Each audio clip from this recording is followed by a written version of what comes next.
afaliana tsy ayazavaina mameno ny foko rehefa misaina sy isaky ny miaina tolay fony avoniny rehefa ny bebaka fanandre ny filazantsara hoe Jesosy Kristy efa maty hoay sy nitsangana misy afaliana tsy ayazavaina mameno ny foko rehefa misaina sy isaky ny miaina tolay fony avoniny rehefa ny bebaka fanandre ny filazantsara hoe Jesosy Kristy efa maty hoay sy nitsangana tsy andriko mihitsy fa satriko hivavaka ianao andriamanitro mantsino arenako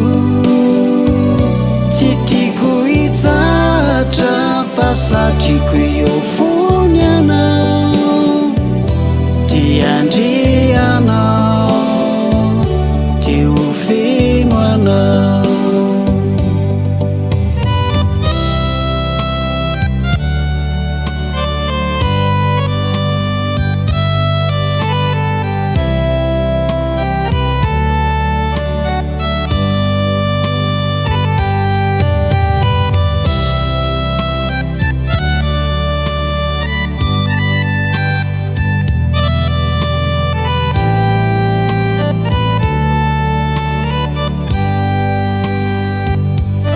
misy afaliana tsy ayazavaina mameno ny foko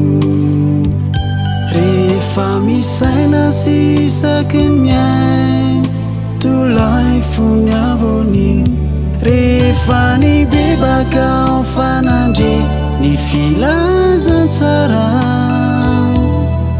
hoe Jesosy Kristy efa maty hoay sy nitsangana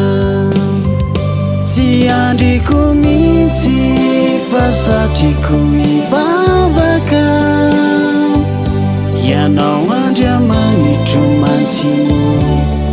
arenako tsy tiako hitsahatra fa satriko eo fony anao ty andrianao teo feno anao tsy foko atakalo ny fotoana anatrehanao ianao fianterako fitsarako arenao ay Jesosy tompony mafantatra ny mombanao